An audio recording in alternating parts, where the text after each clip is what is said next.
Mark Browning was one of the champions at South Melbourne at the time, and probably Mark and Roundy were instrumental in the move to Sydney, in that they convinced a lot of the players who might have been marginal to have a crack, and a lot of the Sydney's wants today owe their success not only to Roundy but to what Mark Browning added to the club at the time.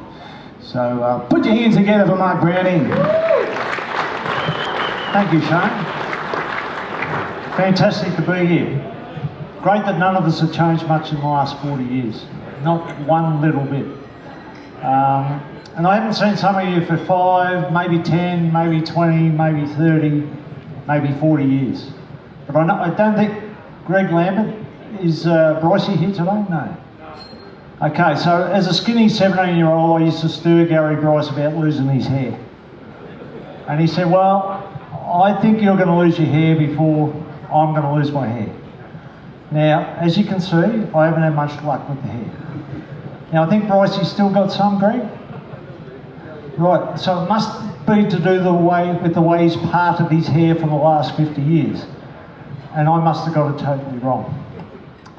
Okay, so I know I'm on about a 15-minute timeline here, so I'll try my best, but also we're talking about a life that I think is one of the most unbelievable lives and the influence he's had in the history of the game. So bear with me a little bit. And I'm also been asked to do this on behalf of the club. So there's a little bit there to get through. All right, which I'm very honoured to do.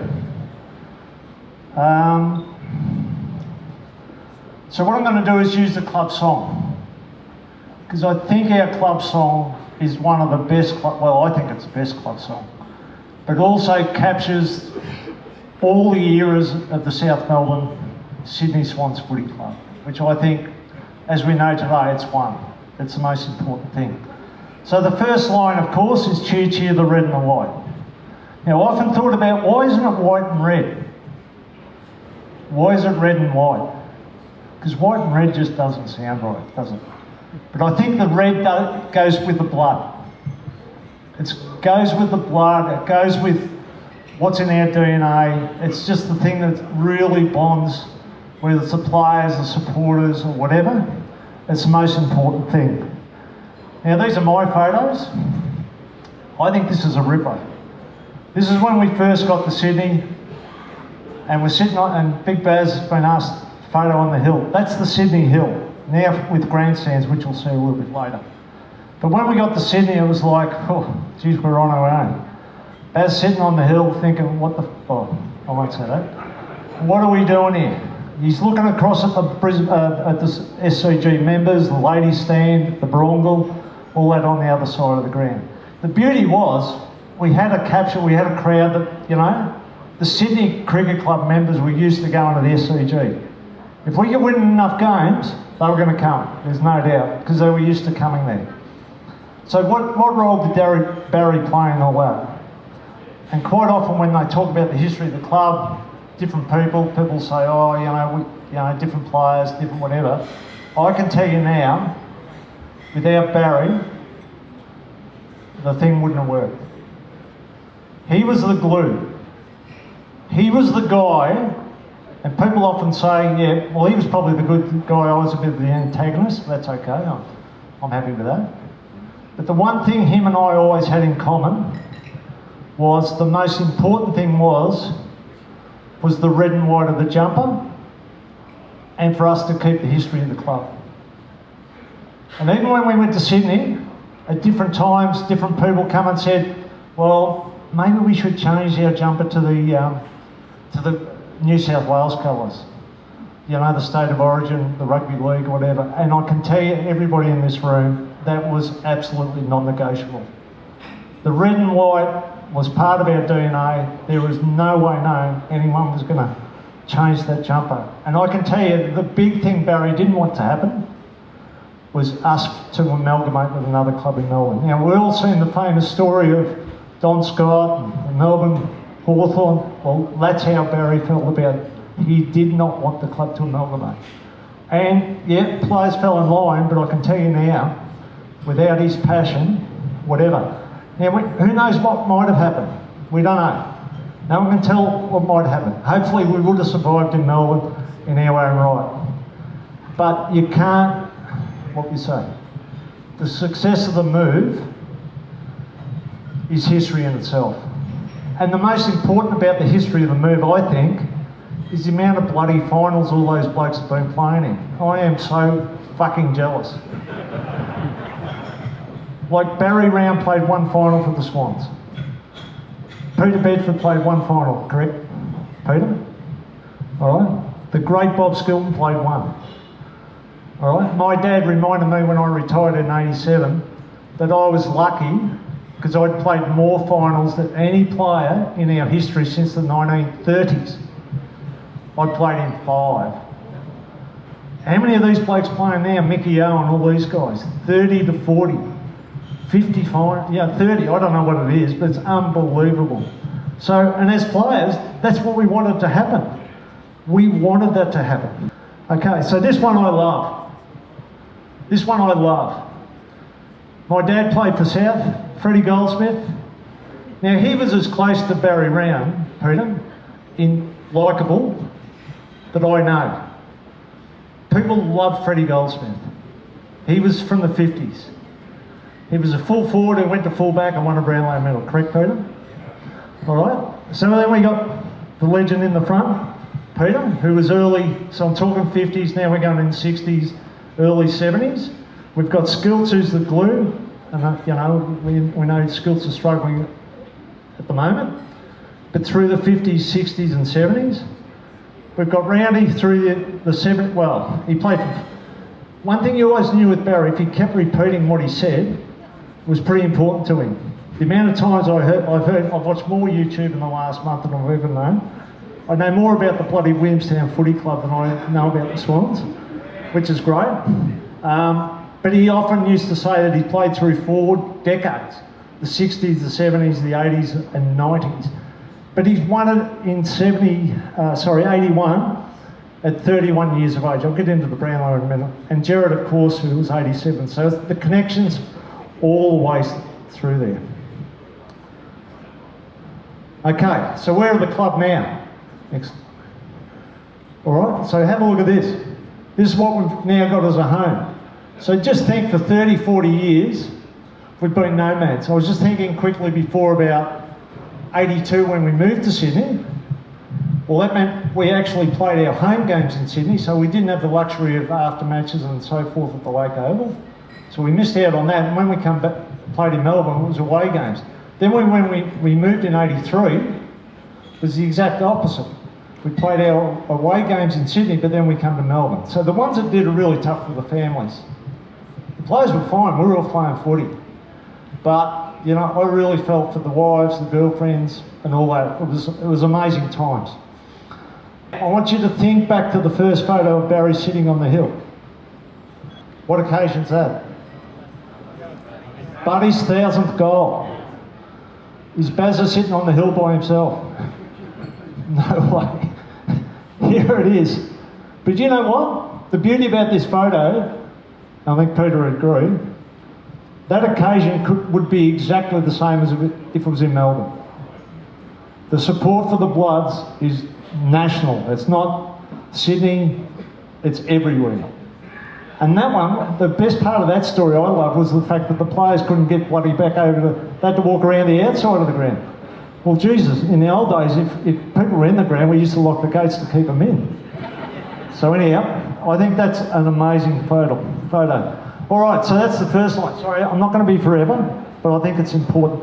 I did have some things. Andrew Pridham is and I am talking on behalf of the club. Andrew's not here today. He's still overseas.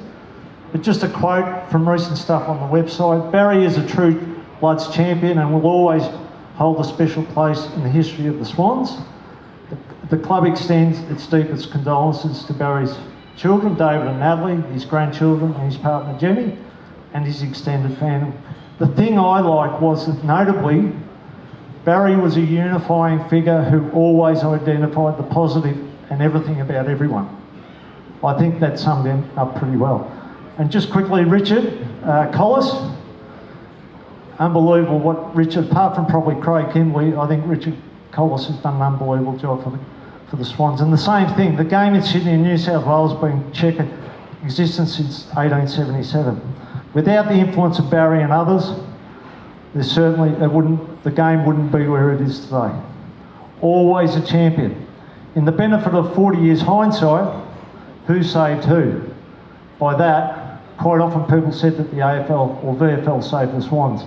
Well, I think Richard and I agree it might have actually been the other way around, because there was plenty of great clubs apart from South Melbourne. Okay, on to the day by day and by night. Well, we know Roundy played footy in day, and he visited schools, he did a lot of things, and he did a lot of promotional things, as we all did, which we couldn't believe. The first 6 weeks in Sydney, I didn't think the team jumpers turned up, because we seemed to be running everywhere without any shirts on. Have a look at this lot, fair dinkum. All right. Wayne Carroll's not here today, but fair dinkum. Can he suck in any harder over here on the right? Well, the story here, this is the Cleo centrefold. All right, and what happened here, it just started. Ida Buttrose become the editor or whatever for Cleo, and the first centrefold was Jack Thompson, bit of a legend. So that someone come up with the brainwave of, oh, what about the Swans? Let's, promote the Swans. Well, I don't know. The blokes in the room, did we actually know we were going to do that when we turned up? I don't know. I don't know what we thought we were doing.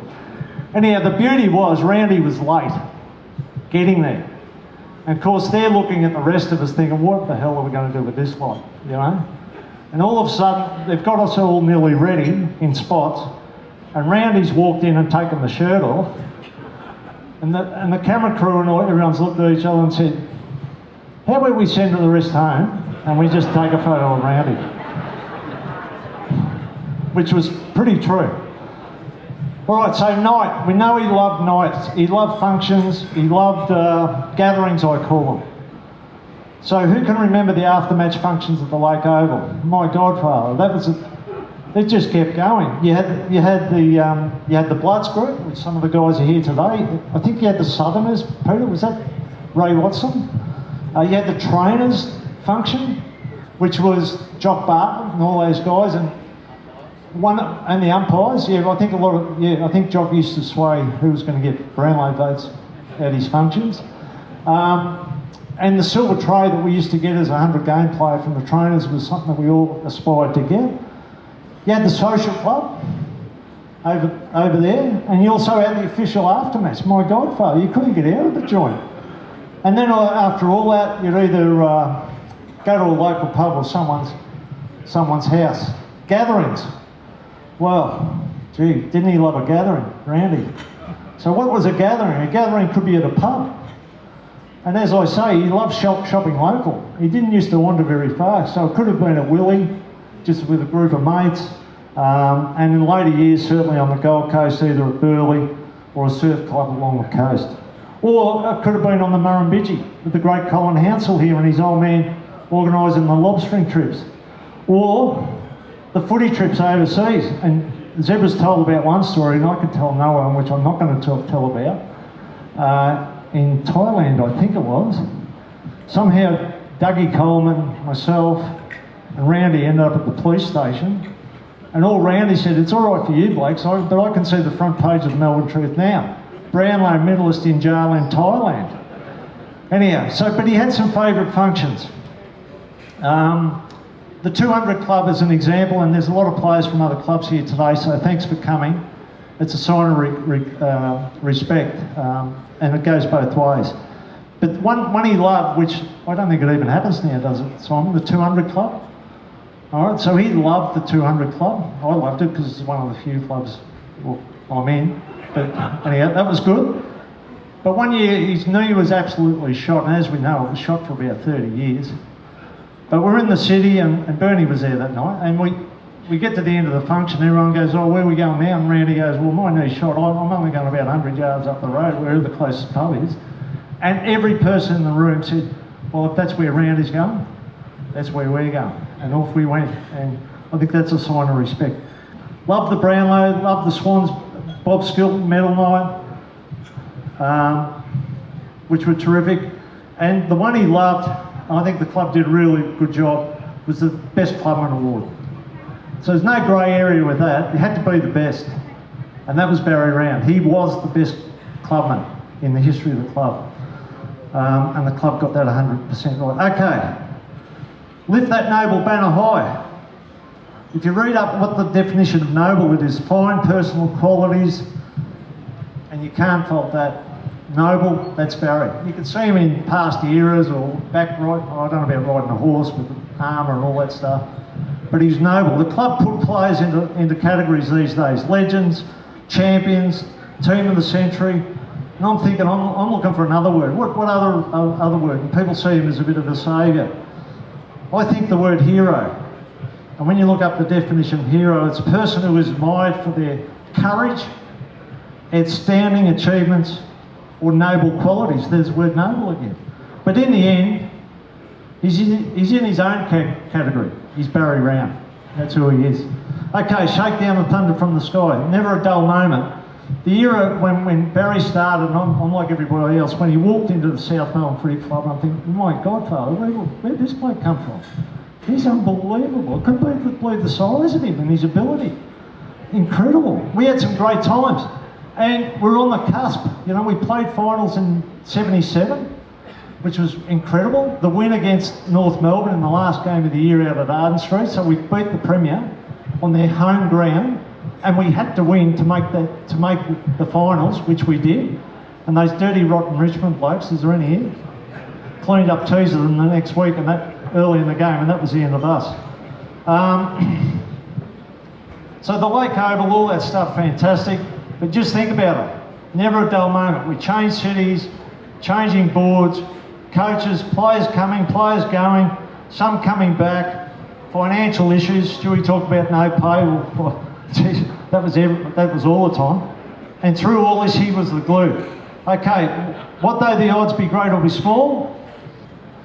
I think this photo is really what Barry was.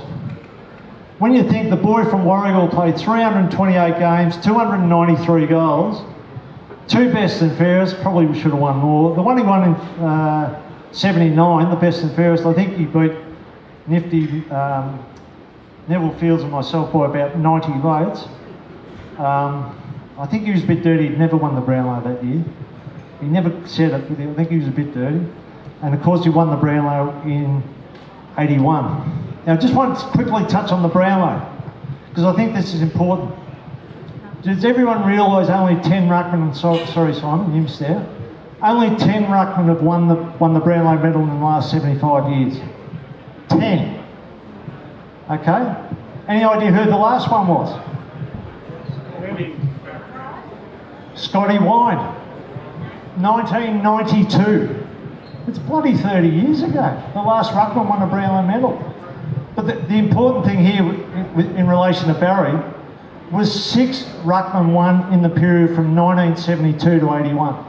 So in the era he played, Len Thompson won the Brownlow in 72, Gary Dempsey 75, Graham Moss 76, Teaser 77, Peter Moore 79, Roundy 81, Peter Moore again in 84 and 92. My point is there, ruckman were the flavour of the month, but he was playing against absolutely quality week in, week out, and especially when you add John Nichols, Carl Ditteridge and all those guys into the mix as well, it was unbelievable. And on top of all that, Team of the Century, Hall of Fame, AFL Life member, etc, etc.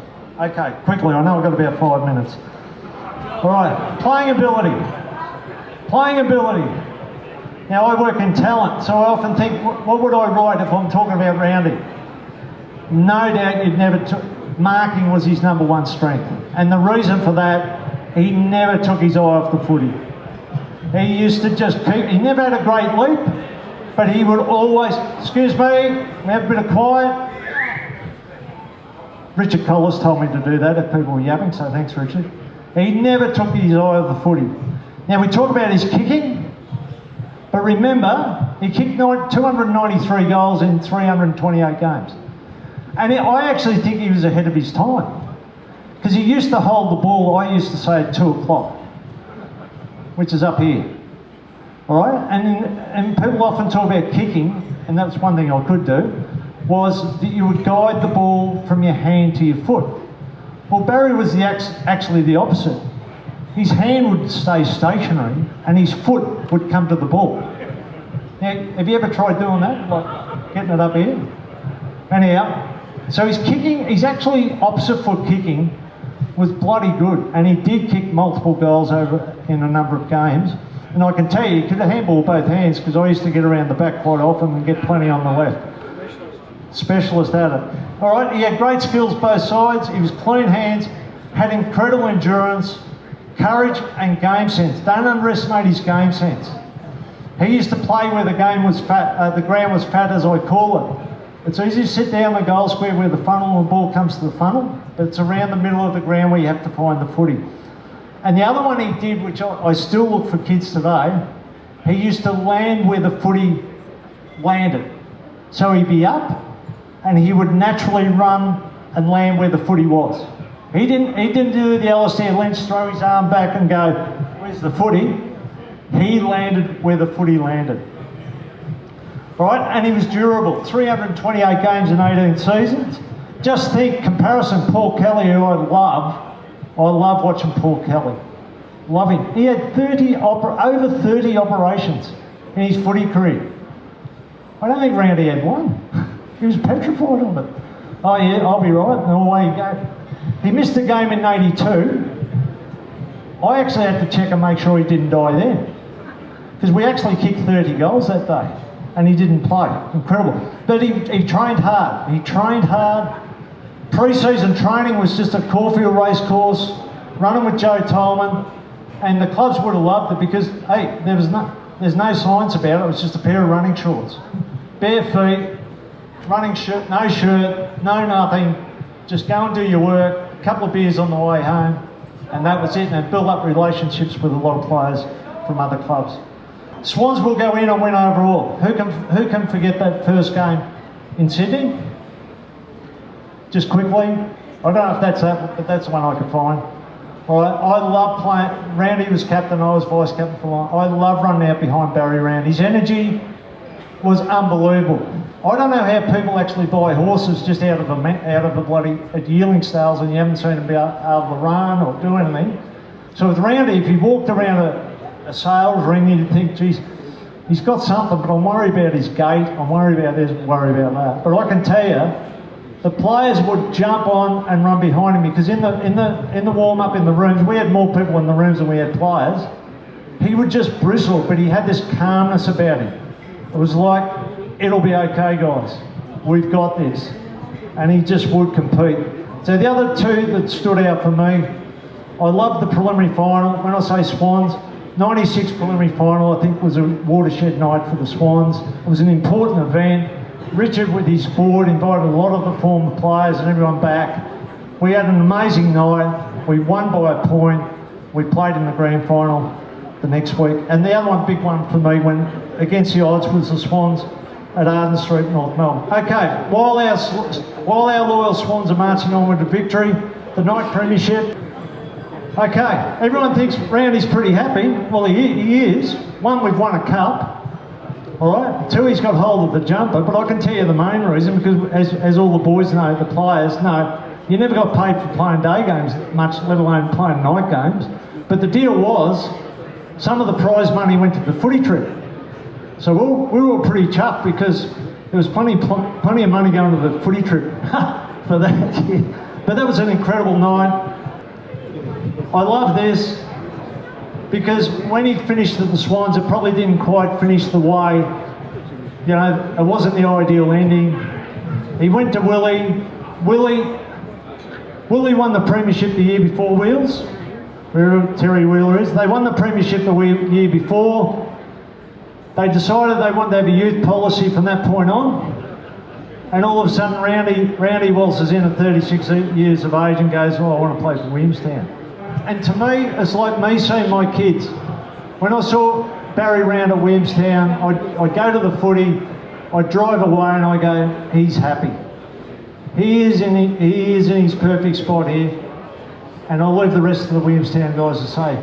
But I just want to thank the Williamstown Footy Club, because I know he did a lot for them, but I can tell you now, the Williamstown Footy Club did a lot for Barry. Okay.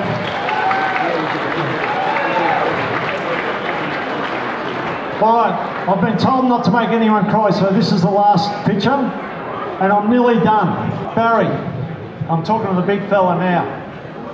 Barry, you always told me you were going to live on the Gold Coast. You said Melbourne was bloody too cold and I can't go for my morning swim. And you did. So sometimes we have ambitions and it doesn't quite happen. Barry always told me, I'm going to live on the Gold Coast, that's where I'm going. I know life's been tough, mate, the last few years, but as usual, you gave it everything. You deserve better. Thanks for being you. P.S. Can you make sure the next joint is a little bit better organised than we were when we got to Sydney? Because we're not following until, we did follow you to Sydney, but I'm not following you anywhere until you get the place organised.